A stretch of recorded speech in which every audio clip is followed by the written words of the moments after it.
Hello to all. Please subscribe the channel and press the bell icon for more video updates. Today is 13 July of 2020 and it's a Monday today. So let's start today's analysis. चलिए आज के analysis शुरू करने से पहले कुछ question पूछ लेते हैं। जैसे पहला क्वेश्चन है WHO का क्या कहते हैं हेडक्वार्टर कहाँ पे है। फर्स्ट क्वेश्चन इज कि WHO का हेडक्वार्टर किस सिटी पे है, क्या कहते हैं आपको बताना है, क्या कहते हैं कमेंट सेक्शन में।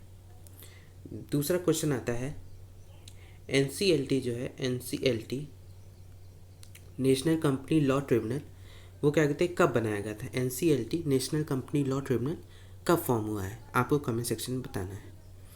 तीसरा क्वेश्चन आता है हेगिया सोफिया जो है हेगिया सोफिया जो क्या कहते हैं म्यूज़ियम अभी मॉस्क में कन्वर्ट हुआ है अभी रिसेंटली, तो वो कहाँ पे है। आपको ये तीन क्वेश्चन का जवाब कमेंट सेक्शन में बताना है। आप कमेंट ज़रूर करें और प्लीज़ कमेंट ज़रूर करें और क्या कहते हैं प्लीज़ लाइक बटन ज़रूर दबाएं। इससे हमें मोटिवेशन लगता है और पता चलता है कि कहते हैं कौन हमारा वीडियो एनालिसिस देख रहा है। चलिए आगे देखते हैं, आज की पहली एनालिसिस देखते हैं।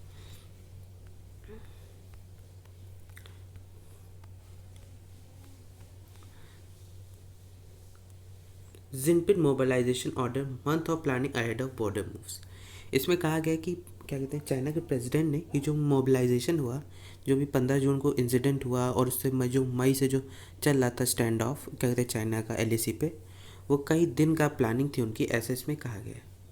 इसमें वही LAC के बारे में पहले बताया गया कि जो इम्पोर्टेंट एरियाज़ थे जहाँ पे क्या कहते हैं स्टैंड ऑफ हुआ, जैसे Pangong tissue lake Galwan valley LAC पे जो पड़ता है वो एरिया क्या कहते हैं इन लोगों का स्टैंड ऑफ जो हुआ चाइनीज़ का क्या कहते हैं इसमें बात की गई है। इसमें यह भी कहा गया है क्या कहते हैं कि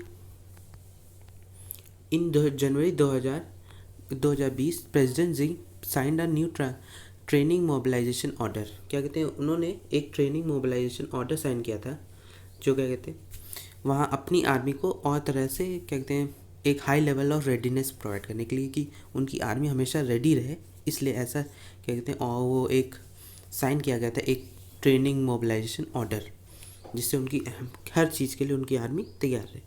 चलिए देखते हैं LAC के बारे में देख लेते हैं। LAC क्या है।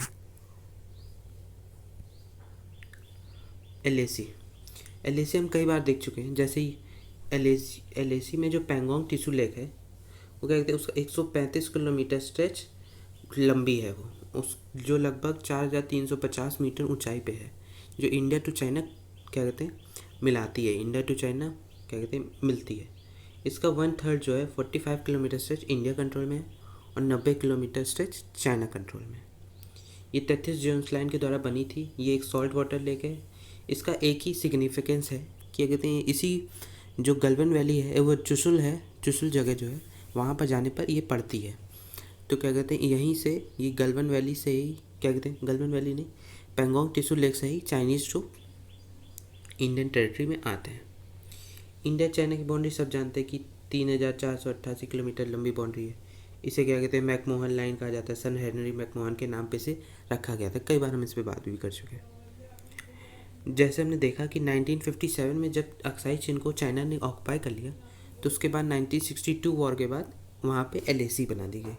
जब वॉर हो गया तो उसके बाद वहाँ पे LAC बना दी गई। इस तरह ये बॉर्डर डिस्प्यूट को कई बार ख़त्म करने की भी बारे सोचा गया, बातें हुई, लेकिन कोई क्या कहते हैं इसका रिजल्ट नहीं है। जैसे हमने देखा कि 1976 में क्या कहते हैं बातें हुई, फिर 1988 में बातें हुई, 1993 में बात हुई, लेकिन कोई रिज़ल्ट नहीं आया। फिर 1996 में एग्रीमेंट पास हुआ 2003 में, लेकिन रिसेंटली NSA के अजीत डोभाल जो हैं उनको इस तरह की बातें करने के लिए अपॉइंट किया गया है। जो अभी इंसिडेंट हुआ उसके बाद जो बातें हुई, जिसके बाद दोनों आर्मी वापस गई, उसमें अजीत डोभाल गए थे अपने इंडिया को रिप्रेजेंट करने उस टॉक में। इसमें ये बताया गया।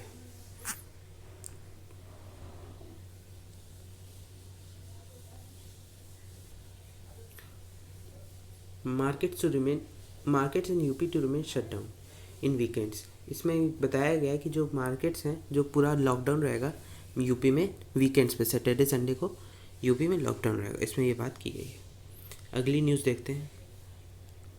नेट ग्रिड जो है नेट ग्रिड ये इंपॉर्टेंट आता है। NATGRID get access to data from 14,000 police station की नेट ग्रिड में जो डाटा है वो 14,000 पुलिस स्टेशन का क्या कहते हैं डाला जाएगा, डाटाबेस बनाया जाएगा।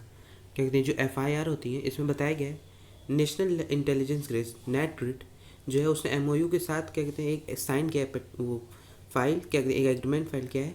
उसमें क्या कहते हैं बताया गया जो national crime records bureau to access the centralized online database on FIR and stolen vehicles की जो स्टोलन व्हीकल्स होते हैं और जो FIR होती हैं उनको क्या कहते हैं ऑनलाइन करने के लिए बात इसमें की गई है। ये 2009 में इसे बनाया गया था नेट ग्रिड को।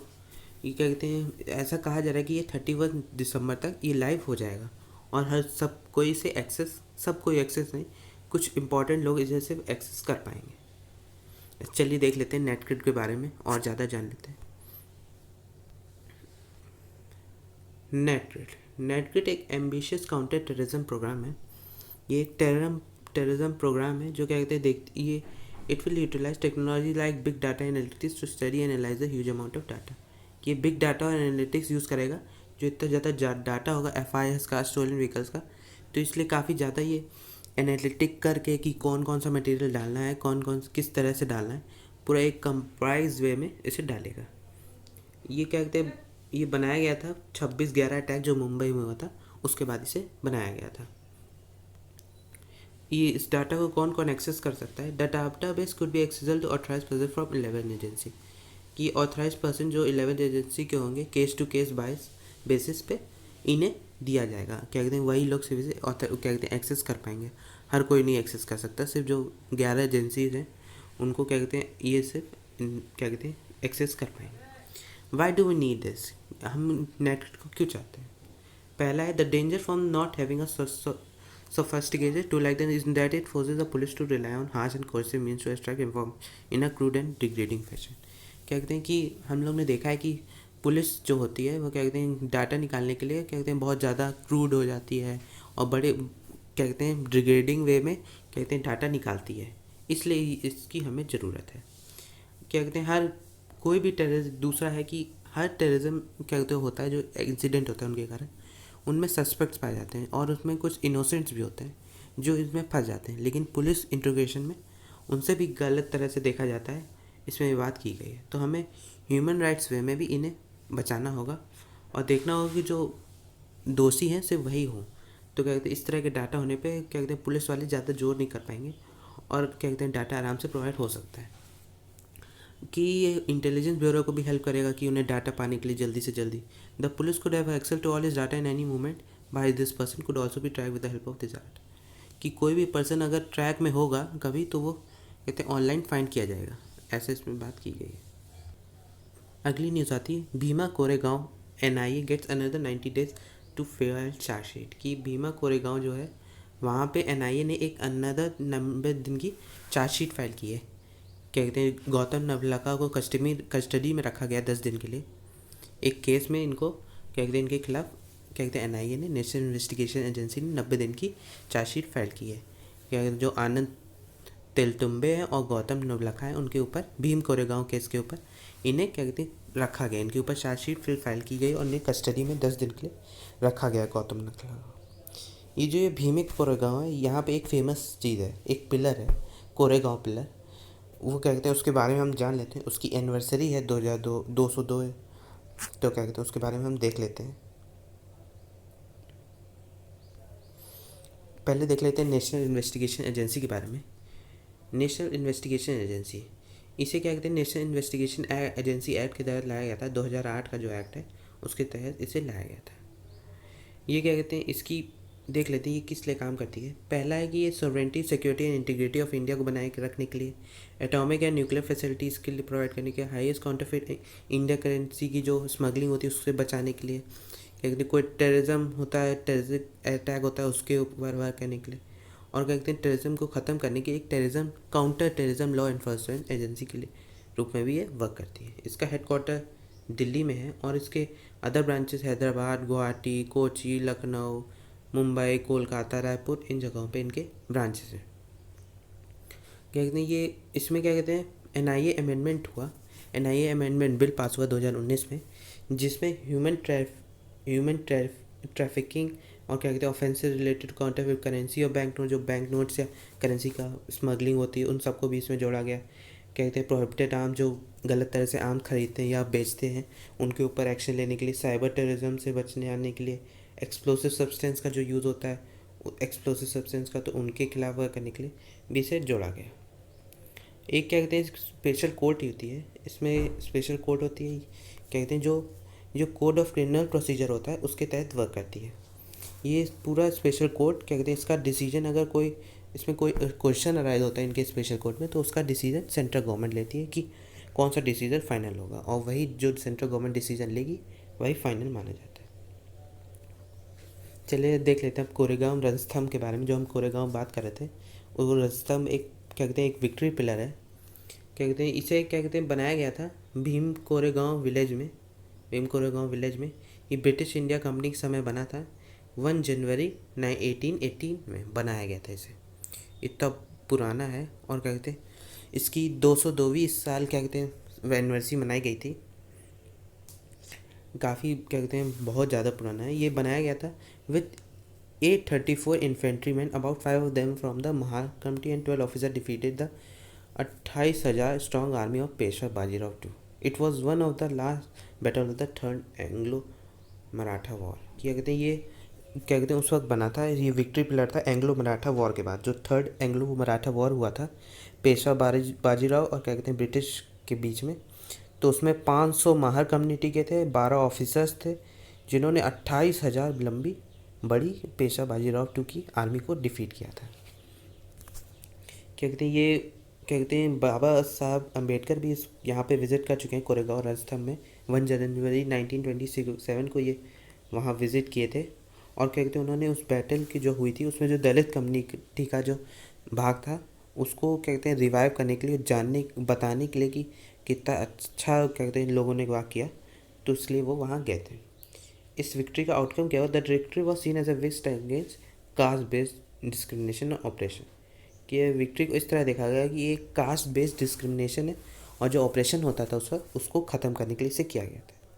Peshwa were notorious for the opposition and prosecution of Mahar Dalits. जो महर दलित्स होते थे उनको ये प्रोसिक्यूट बहुत ज़्यादा करते थे, उन्हें दबाते भी बहुत ज़्यादा थे। तो इस बैटल के क्या कहते हैं जो हारे थे ये लोग पेशवा, उसके बाद वो लोग इस डिस्क्रिमिनेशन उनको कम करना पड़ा क्योंकि वो हार गए और क्या कहते हैं ये लोग जीत गए, तो इस तरह का डिस्क्रिमिनेशन कम हुआ। However, the divide and rule policy of the British created multiple fissures in Indian society, which is even today visible in the way of excessive caste and religious discrimination.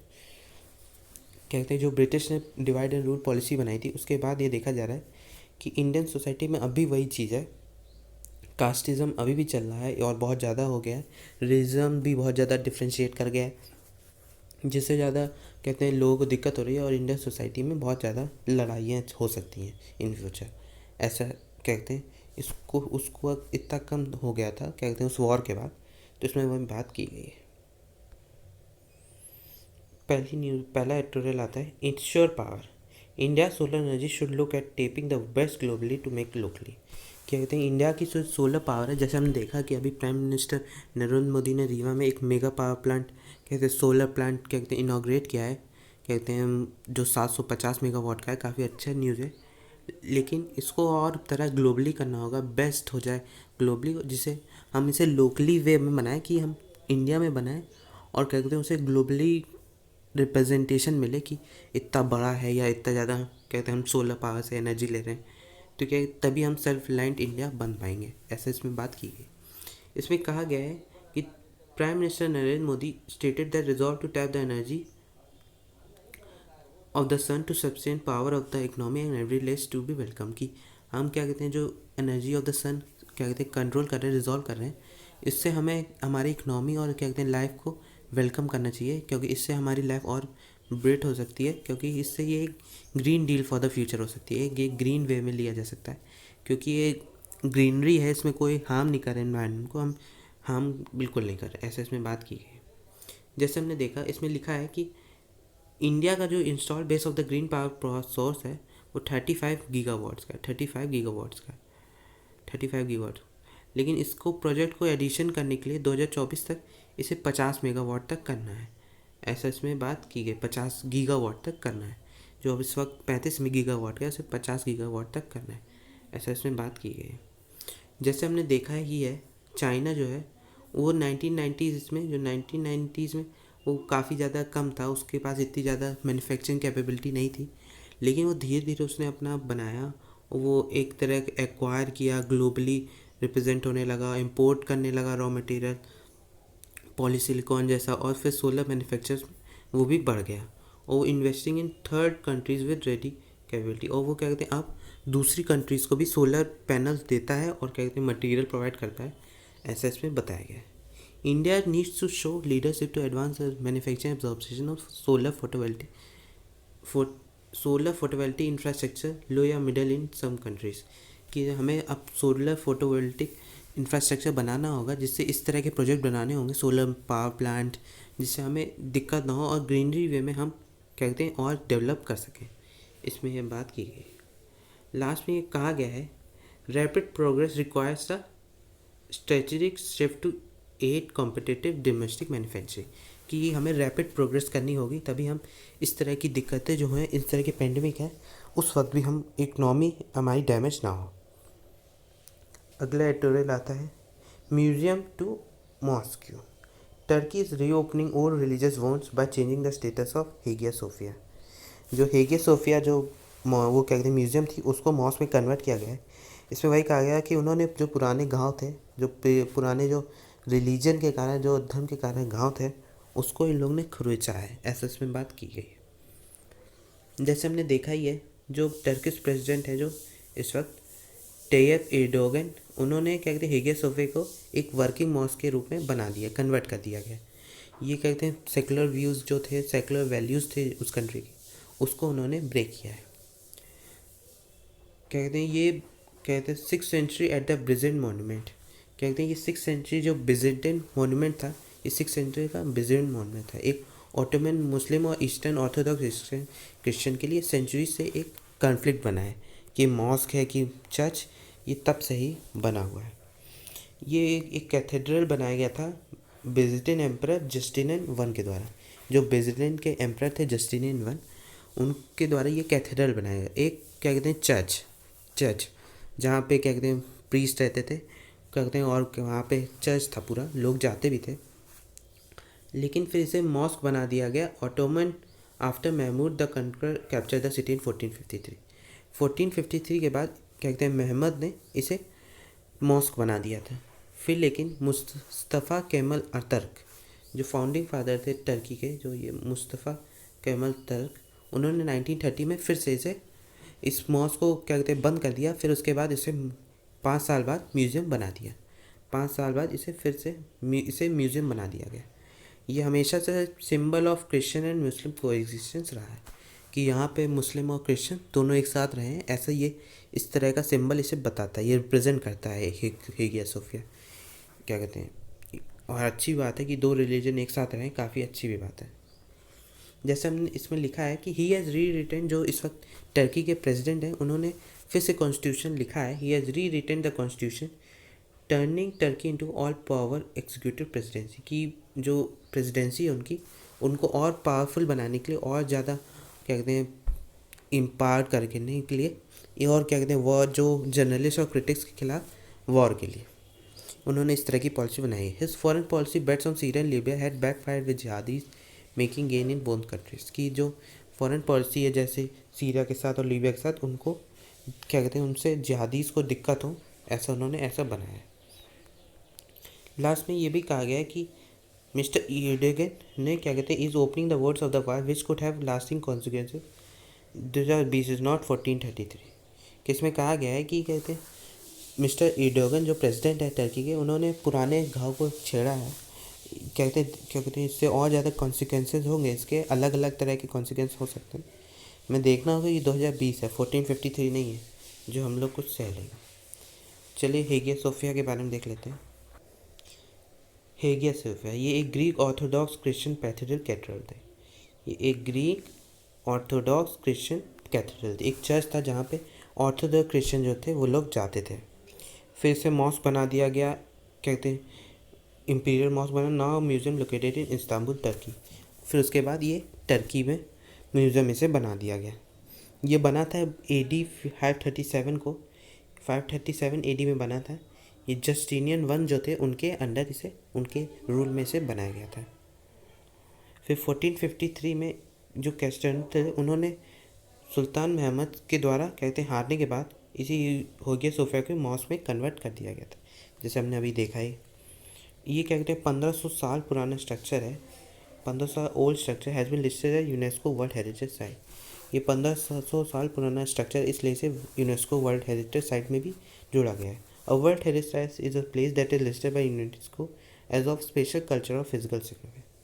ये वर्ल्ड हेरिटेज साइट इसलिए UNESCO के द्वारा mention किया जाता है जिससे वहाँ वो एक तरह का वहाँ पे कुछ नया कल्चर हो या फिजिकल सिग्निफिकेंस हो वहाँ पे कुछ, तो इसलिए यहाँ वो ऐसा किया जाता है। चलिए अगली न्यूज़ देखते हैं। Hardly smart but urban health care. कहते हैं ये इसमें कहा गया है कि hardly smart about urban health care, कि हम स्मार्ट सिटीज़ बना रहे हैं। इस एडिटोरियल में पूरा बताया गया कि हम स्मार्ट प्रोग्राम ला रहे हैं, कि स्मार्ट सिटी प्रोग्राम ला रहे हैं, लेकिन हेल्थ केयर में हम उतनी फैसिलिटी नहीं दे रहे हैं जितना हमें देना चाहिए, जितना क्या कहते हैं इंफ्रास्ट्रक्चर या सर्विसेज, तो हम उस पर ध्यान नहीं दे रहे हैं। इसमें वही बात की गई है, सालों से हमने कुछ उन पर ध्यान नहीं दिया है गवर्नमेंट्स ने, तो उस पर इसमें बात की गई। इसमें कहा गया है कि Indian cities are not on facing a public health crisis but is also last on economic issue and livelihoods, कि इंडियन जो सिटीज़ हैं वो पूरी तरह से हेल्थ क्राइसिस में नहीं फंसी हैं, वो क्या कहते हैं इकोनॉमिक इश्यूज़ में भी फंसी हैं और लिवलीहुड्स को, अपने लिवलीहुड्स को भी बचाने के लिए बची। जैसे हमने देखा कि जब क्या कहते हैं NDA आई, जब उन्होंने स्मार्ट सिटीज़ मिशन लॉन्च किया, एक फ्लैगशिप प्रोग्राम लॉन्च किया गया नरेंद्र मोदी द्वारा, NDA की जब आई गवर्नमेंट, तो उन्होंने कहा कि जब उन्होंने 5 साल कंप्लीट किए इसी जून 2020 को, तो उन्होंने इस मिशन की क्या कहते हैं बताया कि कहते हैं हम मिशन लाएंगे जिसमें एक स्मार्ट सिटी पे 100 सेलेक्टेड स्मार्ट सिटीज़ बनाएंगे जो एक एरिया बेस्ड डेवलपमेंट मॉडल के तहत रहेगी। इसमें ये एरिया बेस्ड डेवलपमेंट प्रोग्राम तो अच्छा है, इसमें क्या कहते हैं सब वर्क रहेगा, हर चीज़ रहेगी, लेकिन जो ज़रूरी है हेल्थ इंफ्रास्ट्रक्चर उस पर ज़्यादा ध्यान इसमें नहीं दिया गया है स्मार्ट सिटीज़ बनाने के चक्कर में। इसमें यही बात की गई। इसमें यह भी कहा गया है कि हमने लगभग जो स्मार्ट सिटी प्रोजेक्ट है वो 100 सिटीज़ को कवर करेगा of the 5 cross the 11 cities. लगभग ये 5151 सिटी प्रोजेक्ट्स होंगे, स्मार्ट सिटी प्रोजेक्ट्स होंगे। ये ministry of housing and urban affairs का कहना है। जो लगभग 4700 प्रोजेक्ट्स हैव बीन टेंडर्ड, कि उसमें से 4700 टेंडर हो चुके हैं और कहते हैं लगभग 1638 को कंप्लीट कर लिया गया है। इसका जो टोटल एक्सपेंडिचर है वो लगभग 2 करोड़ है, 2 करोड़ 5,000, वो 2,05,018 करोड़ है। ये बहुत ज़्यादा है। और क्या कहते हैं जो इसका 26,700 करोड़ कंप्लीट कर चुके हैं वर्क, ऐसा इसमें बताया गया। तो इसमें यह भी कहा गया कि N analysis of the smart city project under the mission shows that only 69 over 500 project undertaken under mission were of infrastructure. ये जो 5,000 प्रोजेक्ट्स थे उनमें से सिर्फ 69 जो प्रोजेक्ट्स थे वो सिर्फ हेल्थ इंफ्रास्ट्रक्चर के लिए थे, बाकी और जो चीज़ें होती स्मार्ट सिटी में उनमें थे। तो इसमें यह भी कहा गया कि लगभग 2112 करोड़ ही सिर्फ हेल्थ इंफ्रास्ट्रक्चर पे था, जो सिर्फ 1% जो टोटल मिशन कॉस्ट है उसका 1% है। तो काफ़ी सोचने की बात है कि इतना सिर्फ कम क्या कहते हैं स्मार्ट सिटीज़ में सिर्फ हेल्थ इंफ्रास्ट्रक्चर में ध्यान क्यों नहीं दिया गया। इसमें ये बात की गई। इसमें कहा गया smart city mission was never focus merely on technology, it had stated aim of improving the quality of life और अर्बन रेजिडेंस। जो स्मार्ट सिटी मिशन होते हैं वो सिर्फ क्या कहते हैं टेक्नोलॉजी इंप्रूव करने के लिए नहीं होते, वो इसलिए होते हैं कि हम जो अर्बन रेजिडेंस जो शहर में लोग रहते हैं उनका हम क्वालिटी ऑफ लाइफ बढ़ा सकें, उन्हें उनका जो लाइफ है उनको क्या कहते हैं जिस तरह वो लोग जी रहे हैं, जिस तरह उनकी सिटी के कारण उन्हें जीना पड़ रहा है, तो उसे इम्प्रूव कर सकें, ऐसे इसमें बात की गई। इसमें भी कहा गया 12 schedules of the constitution introduced by the 74th amendment public health is one of the 18 function that are to be develop to the municipalities. की जो 12 शेड्यूल है कॉन्स्टिट्यूशन का 74th अमेंडमेंट के बाद पब्लिक हेल्थ भी 18 फंक्शनों में आता है जो म्यूनसिपैलिटी डेवलप करती है, to be developed by municipality.